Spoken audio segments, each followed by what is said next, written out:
के बीच में एक तालाब था जहाँ बहुत सी मछलियाँ रहती थीं। बहुत गर्मी पड़ने के कारण तालाब सूखने लगा था। अब हमारा तालाब सूखने लगा है, क्या करें जिससे हमारी जान बच सके? अब हमें कम पानी में ही जिंदा रहना होगा और जंगल के बाकी जानवरों को यहाँ से पानी पीने से मना करना होगा। अगर सारा पानी खत्म हो गया तो हम मर जाएंगे।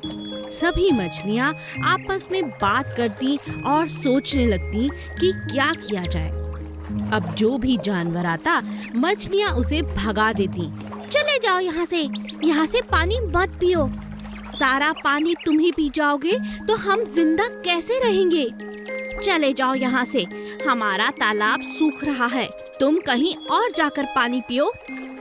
ये तालाब जंगल का है, इस पर सबका अधिकार है। मैं कहीं और क्यों जाऊं? मैं यहीं से पानी पीऊंगा। पानी पीते हुए हाथी ने कहा।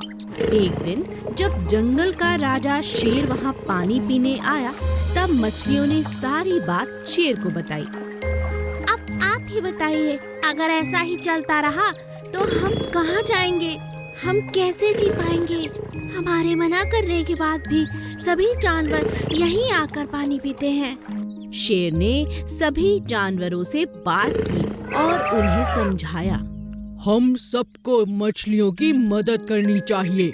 कुछ ही दिनों में बारिश आ जाएगी और तालाब पानी से भर जाएगा। जब तक गर्मी है और पानी तालाब में कम है, मेरी आप सबसे विनती है, जाकर दूसरे तालाब में पानी पीना होगा।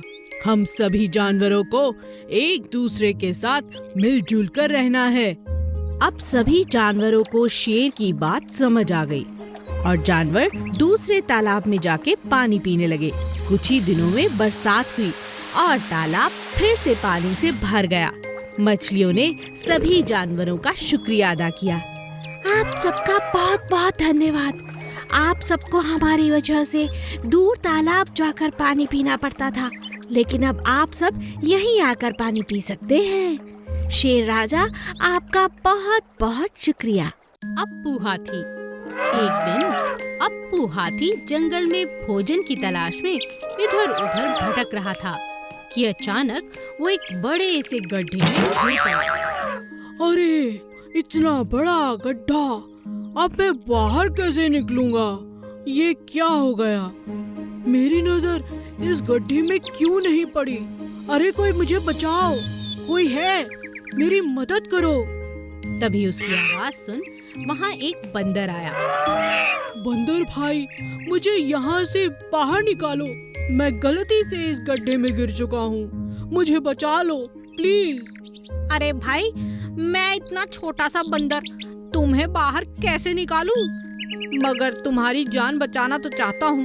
एक काम करता हूँ, मैं अपने सभी दोस्तों को बुलाकर लाता हूँ, तब तक तुम मेरा इंतजार करना। ठीक है, पर जल्दी आना। अरे दोस्तों, जल्दी चलो, बेचारा हाथी एक बड़े से गड्ढे में गिर चुका है। मगर हम उसकी कैसे मदद कर सकते हैं? क्यों नहीं कर सकते? चलो, हम उस गड्ढे में धीरे धीरे मिट्टी डालते हैं। कुछ ही देर में हमारा हाथी बाहर आ जाएगा। चलो चलो, जल्दी करो। बंदर और उसके दोस्त जल्दी से हाथी के पास पहुँचे। तुम घबराओ नहीं हाथी, हम अभी इस गड्ढे में मिट्टी डालते हैं, ये भर जाएगा और तुम बाहर निकल आओगे। मगर कैसे? तुम्हारे हाथ तो बहुत छोटे छोटे हैं। कोई बात नहीं, हम लगे रहेंगे काम में, घबराओ मत। चलो दोस्तों। सभी बंदर खूब जोरों शोरों से थोड़ी थोड़ी मिट्टी गड्ढे में डालते रहे। इस पूरे काम में बहुत देर लग गई, मगर उन्होंने हिम्मत नहीं हारी। धीरे धीरे मिट्टी भरती गई और हाथी ऊपर आ गया। तुम सबका बहुत बहुत शुक्रिया, तुम लोगों ने मेरी जान बचा ली। तुम्हारे हाथ भी दर्द कर रहे होंगे। तुम मेरे सच्चे दोस्त हो, तुम्हारा दिल से शुक्रिया। अरे कोई बात नहीं हाथी भाई, आज से तुम हमारे दोस्त हो। हमें अपनी पीठ पर बिठाकर एक चक्कर तो लगा दो। हाँ हाँ, क्यों नहीं, चलो चलो। और इस तरह बंदर और हाथी दोस्त चल पड़े जंगल की सैर पर। वफादार घोड़ा बादल। चंदन के पास बादल नाम का एक खूबसूरत सफेद रंग का घोड़ा था। दोनों एक दूसरे से बहुत प्यार करते थे। चंदन अपने घोड़े पर बहुत मेहनत करता, उसे रोज अच्छे से नहलाता, अच्छा खाना खिलाता और घुमाने भी ले जाता। बादल भी चंदन की हर बात मानता था। एक दिन एक चोर की नजर घोड़े पर पड़ी। अरे, इतना सुंदर और शांत घोड़ा, इतना आज्ञाकारी है, क्यों ना इस पर साफ किया जाए अपना हाथ, क्यों ना इस बार इसे ही चुरा लिया जाए।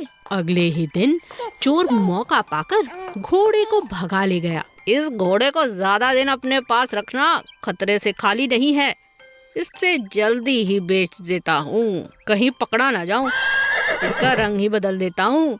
चोर ने और उसे लेकर शहर की तरफ जाने लगा। बादल चंदन को याद कर कर रोता रहता। हे भगवान, मेरी मदद करो, यह चोर तो बहुत चालाक है, मुझे चंदन से दूर कर दिया, मैं उनके बिना नहीं रह सकता। तभी बादल की नजर नदी किनारे बैठे चंदन पे पड़ी। चंदन को देखते ही बादल जोर जोर से हिनहिनाने लगा। चंदन को कुछ समझ नहीं आया। अरे, ये घोड़ा मुझे देखकर इतना शोर क्यों कर रहा है? शायद ये मुझे कुछ कहना चाहता है। तभी अचानक बादल चोर को जोर से धक्का देकर नदी में कूद पड़ता है। अरे अरे, ये घोड़ा, अरे इसे बचाना होगा। चंदन घोड़े को बचाकर बाहर ले आता है, मगर यह क्या? अरे, इस घोड़े का तो रंग निकल रहा है। अरे भागो, कहीं पकड़ा न जाऊं। यह सब देख चोर दुम दबाकर भाग गया। चंदन अपने घोड़े को पहचान जाता है और बादल अपनी समझदारी से अपने मालिक के पास वापस पहुंच जाता है। भेड़ें और सियार। एक दिन एक सियार जंगल से गुजर रहा था।